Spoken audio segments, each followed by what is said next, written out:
जिनमें से मुख्य कारण थे द्रौपदी जब दुर्योधन को देकर हंसती है। आप सब कथा से परिचय हैं। समय को ध्यान में रखते हुए, अंधे का पुत्र अंधा है, तो कहते हैं वहीं से महाभारत का बीज उत्पन्न हो गया। कहते हैं जब भगवान श्री कृष्ण 5 गांव मांगने आए शांति दूत बनकर दुर्योधन से, दुर्योधन ने कहा सूचक ग्रामीण दास्यामी बिना युद्धे न केसवा। अरे सुई की नोक तक नहीं दूंगा, 5 गांव की बात करता है। यहां से महाभारत प्रारंभ। कई कारण हैं, लेकिन मैं यही आपसे निवेदन करूंगा, ये महाभारत की कथा सत्य और असत्य की कथा है, धर्म और अधर्म की कथा है। अधर्म पहले जीवन में बहुत आकर्षित करता है, अधर्म पहले जीवन में बहुत प्रफुल्लित होता है, बहुत ऊपर बढ़ता है, लेकिन ये कथा बताती है जय जीत हमेशा सत्य की होती है, धर्म की होती है। महाभारत की कथा में आपने देखा पांडवों को कितने कष्ट सहने पड़े। मां कुंती और पांडवों ने कितने कष्ट सहे। अक्षौहिणी सेना लेकर दुर्योधन ने कई प्रयास किए मारने के, लेकिन हमारे शास्त्र कहते हैं विजय हमेशा धर्म की ही होती है, सत्य की ही होती है। हिंदी साहित्य में बहुत बड़े कवि हुए हैं, यदि आप थोड़ा हिंदी साहित्य से परिचय हो। राष्ट्र कवि रामधारी सिंह दिनकर एक बहुत सुंदर कवि हुए, जिन्होंने रश्मि रथी लिखी है, पढ़िएगा कभी समय मिले तुम्हारे। बड़ा सुंदर भाव है। मैत्री की राह बताने को, सबको सन्मार्ग में लाने को, दुर्योधन के समझाने को, भीषण विध्वंस बचाने को, भगवान हस्तिनापुर आए, पांडवों का संदेशा लाए। दो न्याय अगर तो आधा दो, उसमें भी कुछ बाधा है तो दे दो केवल 5 ग्राम। रखो अपनी धरती तमाम, हम वहीं खुशी पर खाएंगे, पर जन पर असी न उठाएंगे। दुर्योधन वो भी दे न सका, आशीष समाज का ले न सका। उल्टे हरि को बांधने चला, जो था असाध्य साधने चला। जब नाश मनुष्य पर छाता है, पहले विवेक मर जाता है। हरि ने भीषण हुंकार किया, अपना स्वरूप विस्तार किया। डगमग डगमग दिग्गज डोले, भगवान कुपित होकर बोले, जंजीर बड़ा कर साध मुझे, हाँ हाँ दुर्योधन बांध मुझे, हाँ हाँ दुर्योधन बांध मुझे। भगवान शांति दूत बन कर गए कि 5 गांव दे दो पांडवों। नहीं, और दुर्योधन ने कहा बंदी बनाओ इसको। भगवान ने अपने विराट स्वरूप को प्रकट किया। दुर्योधन बांध सकता है तो मुझे बांध के दिखा। और आप जानते हैं बड़ा भयंकर युद्ध हुआ महाभारत का, इतना बड़ा भयंकर युद्ध हुआ, कई स्त्रियां विधवा हो गई, रक्त की नदियां प्रवाहित होने लगी। आज भी ये कहावत है, कुरुक्षेत्र की माटी लाल है। इतना रक्त बहा है, किस लिए? सिर्फ एक पद के लिए। बड़ा भयंकर युद्ध हुआ, महाभारत का अंतिम युद्ध हुआ भीमसेन और दुर्योधन के बीच का। भीमसेन ने अपनी गदा से दुर्योधन की जंघा को विदीर्ण कर दिया।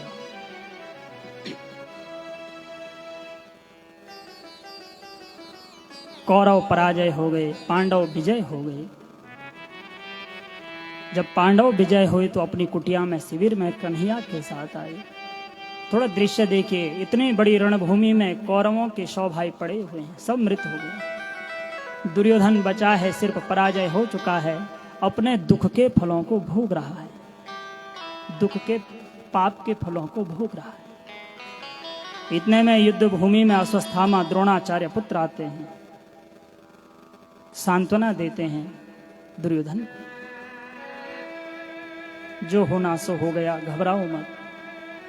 दुर्योधन ने कहा मुझे सबसे बड़ी पीड़ा इस बात की है कि हम 100 भाई थे, एक भी नहीं बचा। और ये पांडव 5 भाई थे, एक भी नहीं मरा। अश्वत्थामा ने कहा, एक भाई की बात करते हो?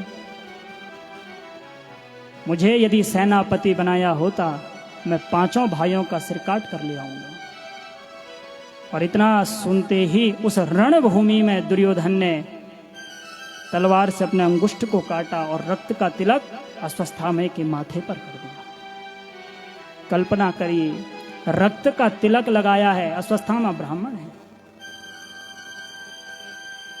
इसीलिए हमारे शास्त्र कहते हैं, हम कहीं भी शुभ कार्य के लिए निकलें, सुंदर सा हरिद्रा तिलक लगाया जाता है, लाल तिलक, कुमकुम रोली लगाई जाती है। लेकिन यहां तिलक किसका लग रहा है? रक्त का लग रहा है, और वो भी ब्राह्मण के माथे पर। कुछ बड़ा भयंकर अनिष्ट होने वाला है। बोले, जाओ, हमने तुम्हें सेनापति बनाया, 5 पांडवों को मार दो। अश्वत्थामा ने विचार किया, मैं कैसे इन 5 पांडवों को मारूं। रात्रि में पांडवों को मारने की योजना अश्वत्थामा बनाने लगा। और युद्ध का नियम है, आप सूर्यास्त के बाद युद्ध नहीं कर सकते हैं। लेकिन इसने योजना बनाई, कुछ भी हो जाए, मैं अर्धरात्रि में जाकर पांडवों को मार दूंगा। 5 पांडव अपने शिविर में हैं। कन्हैया की तो लीला बड़ी अद्भुत है, समझ गए? कन्हैया आज 5 पांडवों को लेकर शिविर से बाहर चले गए। बोले, आज तुमने युद्ध को जीता है। तो शास्त्र कहते हैं, जब कोई भी विजय श्री हो तो संतों के चरणों में रहना चाहिए। आज तुम अपने शिविर में नहीं रहोगे। और भगवान कृष्ण 5 पांडवों को शिविर से बाहर ले गए। पांडवों के 5 पुत्र थे। दिखने में ऐसा प्रतीत होता था यही पांडव हैं, बड़े हृष्ट पुष्ट। इन 5 पुत्रों ने विचार किया, पिताजी शिविर से बाहर गए हैं, आज विजय श्री की रात्रि है, ये 5 पांडवों के पुत्र आकर अपने पिता के शिविर में सो गए। अर्धरात्रि को अश्वत्थामा अपने खड्ग को चमकाते हुए आ पड़ा। इसने देखा यही पांडवों का शिविर है। बाहर से देखा तो सो रहे हैं, 5 पांडव सो रहे हैं। और अश्वत्थामा ने आज चमकती हुई खड्ग से पांडव के 5 पुत्र जो सो रहे थे उनके सिर को काट दिया। और तुरंत एक वस्त्र की पोटली में लाकर खुशी के कारण प्रसन्नता के साथ दुर्योधन के पास आ गए। एक पांडव की बात कही थी, ये देख 5 पांडवों को ले आया। दुर्योधन को शाप था, जब जीवन में तेरी अत्यधिक प्रसन्नता और अत्यधिक दुख आएगा, तेरी मृत्यु हो जाएगी। बड़ा प्रसन्न दुर्योधन हो गया, अरे तूने 5 पांडवों को मार दिया। और जैसे ही पोटली खोली, मूर्ख ये क्या कर दिया, ये पांडव नहीं पांडवों के पुत्र हैं, तूने तो हमारे वंश में जल देने वाला भी नहीं छोड़ा। दुख हो गए और इसी शाप के कारण दुर्योधन का भी प्राणांत हो गया। अश्वत्थामा घबरा गया, मैंने कौन सा अपराध कर दिया।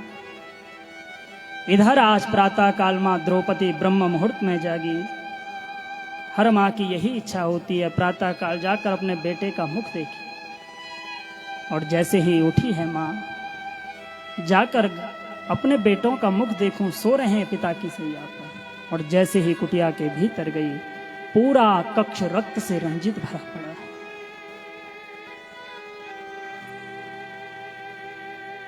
मां द्रौपदी ने यह दृश्य को जब देखा, मां से रहा नहीं गया। अरे विधाता, इस पाप की सजा तूने मुझे दी है, आज मेरे से मेरे 5 पुत्रों को छीन लिया। रुदन करने लगी मां अपने पुत्रों की स्थिति को देखकर।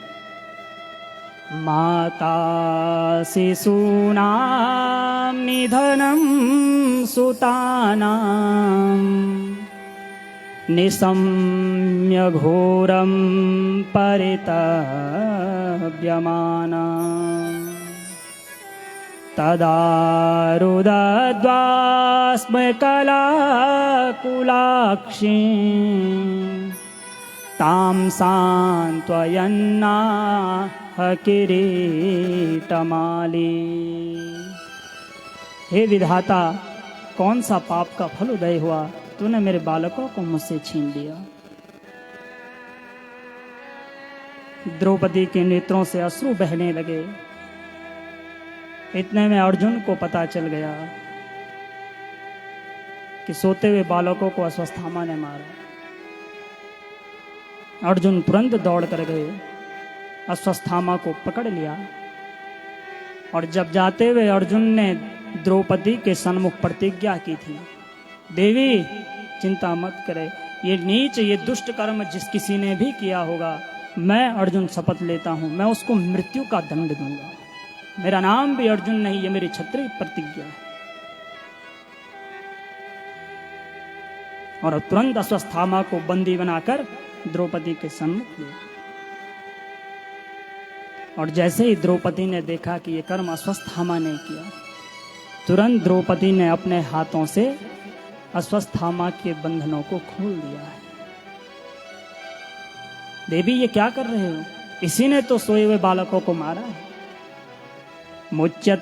मुच्यतामेषा ब्रह्मणो नितराम गुरु। हे अर्जुन, ये ब्राह्मण है और ब्राह्मण ही नहीं, तुम्हारे गुरु द्रोणाचार्य का पुत्र, इसको मत मारो। देवी ये क्या कह रहे हो? यदि हम इसको नहीं मारेंगे मेरी प्रतिज्ञा का क्या होगा?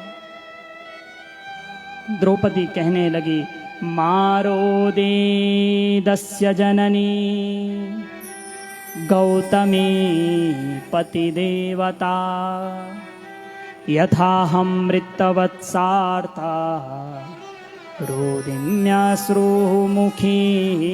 मुहु। हे अर्जुन, मैं जानती हूं, मैं भली भांति जानती हूं कि पुत्र की मृत्यु से मां को कितनी पीड़ा होती है। मैं सहन कर रही हूं। मैं नहीं चाहती हूं अश्वत्थामा की मृत्यु के बाद इसकी मां को भी इतनी पीड़ा हो, इसीलिए इसको मत मारो। द्रौपदी की ये बात युधिष्ठिर को प्रभावित कर गई। युधिष्ठिर ने कहा, बात सही है, द्रौपदी सही कहती है कि इसको मत मारो। बड़े भैया जब युधिष्ठिर ने मना किया तो नकुल और सहदेव ने भी मना कर दिया, देवी इसको मत मारो। द्रौपदी, युधिष्ठिर, नकुल और सहदेव ने मना किया और इधर भीम ने कहा, अर्जुन यदि तुमने इसे छोड़ दिया तो मैं इसको नहीं छोड़ूंगा, मैं इसको मार दूंगा। इसने सोते हुए बालकों को मारा है। अर्जुन धर्म संकट में पड़ गए।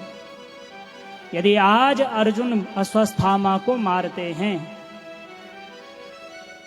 तो द्रौपदी, युधिष्ठिर, नकुल और सहदेव, इन सब की बातों का अपमान हो जाएगा। और यदि नहीं मारते हैं तो फिर प्रतिज्ञा का क्या होगा? धर्म संकट में पड़ गए। मारना भी कठिन है, छोड़ना भी कठिन है। और जब जीवन में धर्म संकट आए, कोई मार्ग न दिखे, मैं फिर निवेदन कर रहा हूं, अपने गुरु और इष्ट की शरण में जाना। अर्जुन तुरंत गोविंद के चरणों में गए। गोविंद, यदि मैं मारता हूं तो द्रौपदी, युधिष्ठिर, ये बड़े भैया हैं सब, ये मना कर रहे, मैं इनकी आज्ञा का उल्लंघन कैसे करूं? और न मारूं तो मेरी क्षत्रिय प्रतिज्ञा का क्या है? तो गोविंद ने कहा, तुम हमारे पास आए हो और हमसे पूछ रहे हो हम क्या करें, तो जो शास्त्र कहेंगे हम तो वही आदेश करेंगे। तो गोविंद मैं क्या करूं बताओ? तो गोविंद, देखो हमारे कन्हैया टेढ़ी टांग वाले, इनके उपदेश भी बड़े टेढ़े होते हैं। बोले, अर्जुन एक काम करो, ब्रह्म बंधुरे न हंतव्यम आतताई बधारहणा मयेवो भयमाम्नातं परिपाह्यनुशासनम्।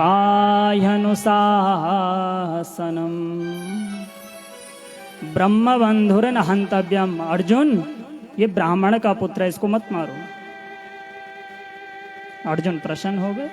गुरुदेव ने क्या कहा कि मत मार, लेकिन आतताई बधारहणा, इसने सोते हुए बालकों को मारा है, इसको छोड़ो मत, मार दो इसको। परिपाय अनुशासनम, शास्त्रों का यही अनुशासन है। सच्चा गुरु वही है जो आपकी परीक्षा कभी भी ले सकता है। सच्चा गुरु कौन है? ये नहीं कि आपको पहले बता दें फिर परीक्षा लें। जो वास्तविक सच्चा गुरु होगा वो अपने शिष्य की परीक्षा कभी भी ले सकता है। और आज मानो भगवान कृष्ण कन्हैया अर्जुन की परीक्षा ले रहे हैं। क्यों? क्योंकि गीता का ज्ञान दिया है। परीक्षा तो लेंगे गुरु। कन्हैया देख रहे हैं कि मैंने गीता का ज्ञान दिया है। अर्जुन ने गीता के ज्ञान को कितना ग्रहण किया है। तो क्या कहा कि हे अर्जुन, ये ब्राह्मण है, ब्राह्मण को तो क्यों मारे, मत मार। लेकिन इसने सोते हुए बालकों को मारा, इसको अभी मृत्यु का दंड दिया। तुरंत अर्जुन ने नेत्र बंद किए। जो गीता का ज्ञान गुरु कृष्ण ने दिया था, तुरंत समझ गए। संभावितस्य चा कीर्तिर्मरणागतिरिच्छति, कि ब्राह्मण संत इनका अपमान ही इनकी मृत्यु होती है। समाज में यदि कोई प्रतिष्ठित व्यक्ति है, जिसकी समाज में खूब पद प्रतिष्ठा है, और यदि पूरे समाज में उसका अपमान हो जाए, तो वो उसका अपमान नहीं, उसके लिए तो मृत्यु तुल्य कष्ट है। और समझ गई ये ब्राह्मण है, मारना भी कठिन है, छोड़ना भी कठिन है। तो भरी सभा में उसका अपमान कर दिया, धक्के मारकर बाहर निकाल दिया। और इस परीक्षा में कृष्ण ने अर्जुन को पास कर दिया।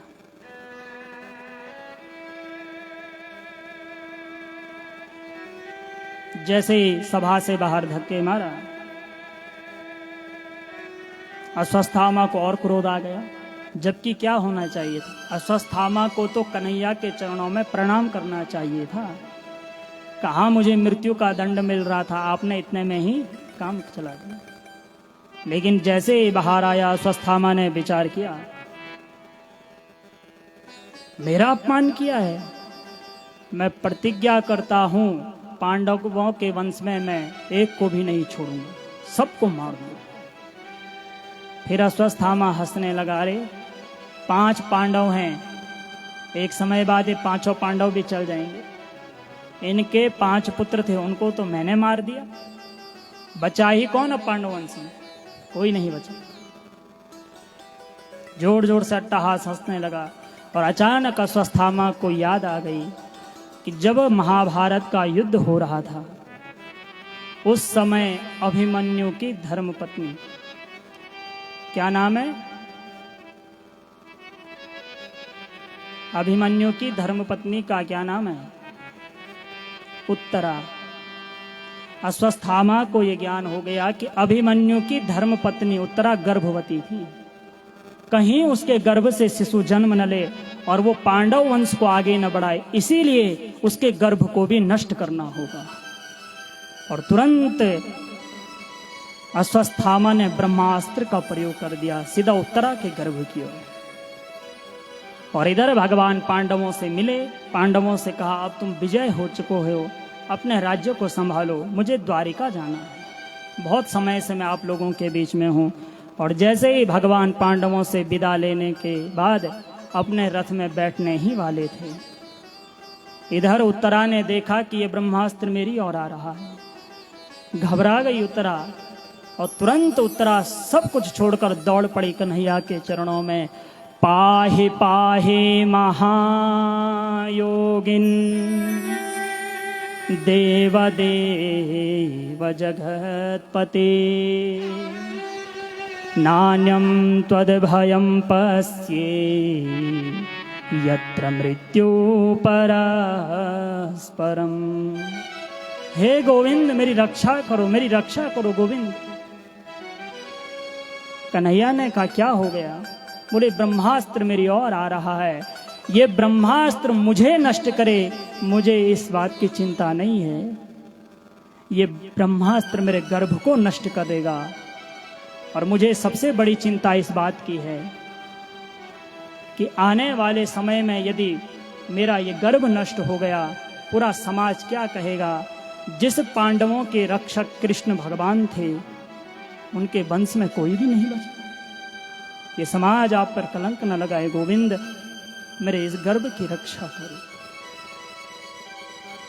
भगवान ने जैसे ही देखा ब्रह्मास्त्र जाने वाला, तुरंत भगवान ने एक अंगुष्ठ का रूप धारण किया, अंगूठे बराबर, और देखते ही देखते भगवान अंगुष्ठ रूप धारण करके उत्तरा के गर्भ में प्रविष्ट हो गए। बोल भक्त वत्सल भगवान की। गर्भ का दृश्य देखे, गर्भ में नन्हा सा शिशु, ब्रह्मास्त्र जैसे गर्भ में गया, भगवान ने अपने आयुधों से नन्हे से बालक की परिक्रमा की और ब्रह्मास्त्र से रक्षा। नन्हा सा बालक नन्ही नन्ही आंखों से गर्भ में कृष्ण का दर्शन कर गया। नारद जी ने तीनों लोकों में आवाज लगाई, अरे देवताओं तुम यहां बैठे हो, कितना बड़ा आश्चर्य हो गया, आश्चर्य हो गया, आश्चर्य हो गया। देवताओं ने कहा, नारद जी इसमें आश्चर्य की कौन सी बात है? भगवान का तो धर्म है भक्तों की रक्षा करना, आश्चर्य की कौन सी बात है? नारद जी ने कहा, आश्चर्य इस बात का नहीं है कि भगवान ने भक्त की रक्षा की है, आश्चर्य तो इस बात का है उस नन्हे से शिशु ने जन्म नहीं लिया और पहले ही गोविंद का दर्शन कर दिया है। बोल भक्त वत्सल भगवान की। आश्चर्य तो इस बात का है। नन्ही नन्ही आंखों से गोविंद का दर्शन किया, कन्हैया बाहर आए। अब उत्तरा क्या स्तुति करे? कन्हैया को देखा, वाणी गदगद हो गई, कंठ अवरुद्ध हो गया, नेत्र सजल हो गए। कुछ कहने का मन है लेकिन कंठ कह नहीं रहा। प्रणाम किया, मौन हो गई उत्तरा। और ये दृश्य मां कुंती देख रही है। कुंती कन्हैया की बुआ है। और ये दृश्य जब कुंती ने देखा तो आज कुंती ने अपना मन सब जगह से हटाकर कृष्ण के चरणों में रख दिया। और भागवत जी के प्रथम स्कंद में यदि कोई भी स्तुति है प्रथम, वो कुंती के द्वारा ही गाई गई। प्रथम स्तुति कुंती ने ही गाई है और बड़ी सुंदर 26 श्लोकों में कन्हैया की स्तुति गाई है। नमस्ये पुरुषं त्वाद्यं ईश्वरं प्रकृते परं अलक्ष्यं सर्वभूतानां अंतर्बहिरवस्थितम्। आज मैं कन्हैया को भतीजे के रूप में नहीं बुलाती। नमस्ये पुरुषम त्वाद्यम, जो प्रकृति से भी परे है, मैं उस पुरुष को प्रणाम कर रही हूं। 26 श्लोकों में बड़ी सुंदर स्तुति गाई और स्तुति गाते गाते हुए कहने लगी, कृष्णाय वासुदेवाय देवकी नंदनाय च नंदगोपकुमाराय गोविंदाय नमो नमः। मैं गोविंद तुम्हें प्रणाम करूं। कन्हैया ने कहा, बुआ ये क्या कर रही हो आप? अरे मैं तो आपका भतीजा हूं, मुझे क्यों प्रणाम कर रही? बोले मैं तुम्हें नहीं, मैं उस प्रकृति से परे पुरुष को प्रणाम कर रही। इस स्तुति से कन्हैया बड़े प्रसन्न हो गए। बोले बुआ आज तूने मुझे परमात्मा माना है, भगवान माना है, प्रकृति से परे पुरुष मुझे माना है। मैं वचन देता हूं आज तू जो कुछ भी मांगेगी मैं तुझे सब कुछ दे दूंगा। तू मांग, क्या मांगती? ब्रह्मा का आसन भी मांगेगी बुआ, मैं ब्रह्मा का आसन भी तुझे दे दूंगा। तू मांग तो सही। और जानते हैं मां कुंती ने क्या मांगा? ब्रह्मा जी घबरा गए और सबसे ज्यादा घबराते तो इंद्र हैं। आज सवेरे हमारे आचार्य जी समझा रहे थे आपको, कितनी अच्छी बात बताई। जो भी धर्म कर्म जब होता है सबसे ज्यादा कौन घबराता है? जोर से बोलो। इंद्र घबराते हैं, क्योंकि अपने पद का बड़ा अभिमान है महाराज। आप खूब जप तप करोगे तो आप भी इंद्र बन सकते हो। इसीलिए जब पूजन समापन होती है तो हमारे पंडित जी आपसे कहते हैं ओम सम सकराय नमः। जल को माथे पे लगाने का जो जितनी भी क्रिया आप करते हैं उसका फल आपके पास रहता है। ब्रह्मा जी घबरा गए। क्यों घबराए? क्योंकि पांडवों ने अपने जीवन में कभी सुख देखा ही नहीं है, हमेशा दुख में जीवन। कहीं कुंती अपने पुत्रों के लिए ब्रह्मा का पद न मांगे। इंद्र घबरा गए, पक्का कुंती अपने पुत्रों के लिए इंद्र का आसन मांगे। लेकिन धन्य है मां कुंती। कुंती ने कहा कन्हैया मुझे कुछ नहीं चाहिए।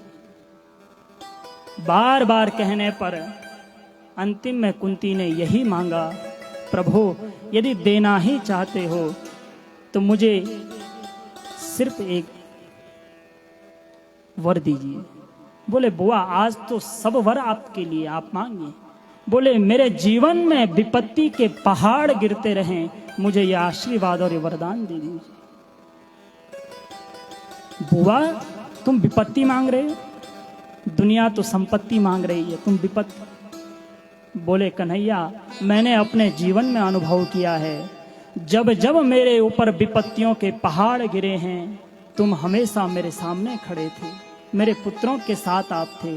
और आज मेरे पुत्र इतने बड़े साम्राज्य के राजा हो गए और आज आप हमसे दूर होकर द्वारिका जा रहे हैं। मैं क्या करूंगी संपत्ति को लेकर? उस संपत्ति का आप जीवन में क्या करोगे जब आपके पास आपका कृष्ण न हो? इसीलिए मुझे विपत्ति मेरे जीवन में आती रहे, ये विपत्तियों के पहाड़ कुंती के ऊपर गिरते रहे। क्योंकि जितनी भयंकर विपत्ति जीव के ऊपर आती है उतनी पुकार जबरदस्त होती है, और पुकार जितनी जबरदस्त होगी परमात्मा उतने जल्दी उतने शीघ्र आपके सन्मुख प्रकट। विष्णु पुराण में एक श्लोक है, विपदो नैव विपदः संपदो नैव संपदः। जो विपत्ति को हम विपत्ति कहते हैं वो विपत्ति नहीं है। जो संपत्ति बैंक में बैलेंस है हमारा वो वास्तविक संपत्ति नहीं है। तो प्रभु फिर विपत्ति और संपत्ति क्या है? विपद विस्मरणो विष्णु संप नारायण स्मृति। जिस क्षण आप अपने इष्ट को भूल गए आपके जीवन में सबसे बड़ी विपत्ति वही है, और जिस क्षण आपके हृदय में आपका इष्ट है आपके लिए सबसे बड़ी संपत्ति वही है। तो थोड़ा विचार करिए, कुंती ने क्या मांगा? विपत्ति मांगी या संपत्ति मांगी? कुंती ने तो सबसे बड़ी संपत्ति मांगी। इस स्तुति से बड़े प्रसन्न हो गए भगवान, और भगवान ने निर्णय लिया हम द्वारिका नहीं जाएंगे बुआ, हम आपके ही साथ रहेंगे। पुनः पांडवों में आनंद छा गया। हस्तिनापुर के उस विशाल साम्राज्य के पद पर युधिष्ठिर जी को बैठा दिया। युधिष्ठिर जी राज्य करने लगे, लेकिन युधिष्ठिर जी जब पद में बैठे तो घबराने लगे। कन्हैया ने बोला भैया क्यों घबरा रहे हो? तो युधिष्ठिर ने कहा इसी पद के लिए इतना बड़ा महाभारत का युद्ध हुआ है, रक्त की नदियां प्रवाहित हुई है, मैं कैसे इस पद में बैठूं? मेरा हृदय कांप रहा है। क्षत्रिय धर्म का उपदेश दिया भगवान कृष्ण ने युधिष्ठिर को, लेकिन समझ में नहीं आया। ऐसा हो सकता है भगवान समझाए और हमारी समझ में ना आए। यदि साधारण सा एक छोटा से शिक्षक भी हमें जब समझाते हैं विद्यालय में तो सबकी समझ में आता है, और स्वयं भगवान यदि आपको समझाएं और आपकी समझ में ना आए, ऐसा हो सकता है? कभी नहीं हो सकता। लेकिन भगवान समझा रहे, युधिष्ठिर जी की समझ में नहीं आ रहा। ये भगवान लीला कर रहे हैं, वास्तव में भगवान समझाना ही नहीं चाहते। भगवान चाहते हैं युधिष्ठिर को मैं न समझाऊं, कौन समझाए? भीष्म पितामह समझाए। क्षत्रिय धर्म का उपदेश क्या समझ में नहीं आया? भगवान ने कहा हमारा उपदेश आपको समझ में नहीं आएगा, चलो। और सभी पांडवों को लेकर आज भगवान समर भूमि युद्ध भूमि में चल पड़े हैं। बाणों की सैया में भीष्म पितामह पड़े हैं। एक एक रोम में बाण, छिद्र में बाण लगा है। और आपने यदि कथा सुनी हो तो एकमात्र भीष्म पितामह को ऐसा वर है कि जब तक वो न चाहें तब तक मृत्यु उन्हें स्पर्श नहीं कर सकती है। उनके पिता ने उन्हें वरदान दिया था। आज समर भूमि में, युद्ध भूमि में भीष्म पितामह बाणों की सैया में हैं। पांचों पांडव आए, चरणों में प्रणाम किया। भीष्म पितामह ने पांडवों को देखा, मन ही मन आशीष दिया और विचार करने लगे, वो कहाँ है जो तुम्हें लेकर आया है। देखा तो सन्मुख कन्हैया भी प्रकट हो गए। कन्हैया को देखकर आज भीष्म पितामह बाबा के नेत्रों से अश्रु बहने लगे। सदैव देवो भगवान प्रतीक्षताम कलेवरम यावदिदं हिनोम्यहम्। कन्हैया से कहने लगे, प्रभु प्रसन्न हासा ऋणलोचलोलसम, आप मेरे सन्मुख ऐसे उदास मत रहिए, आप प्रसन्न हो जाइए।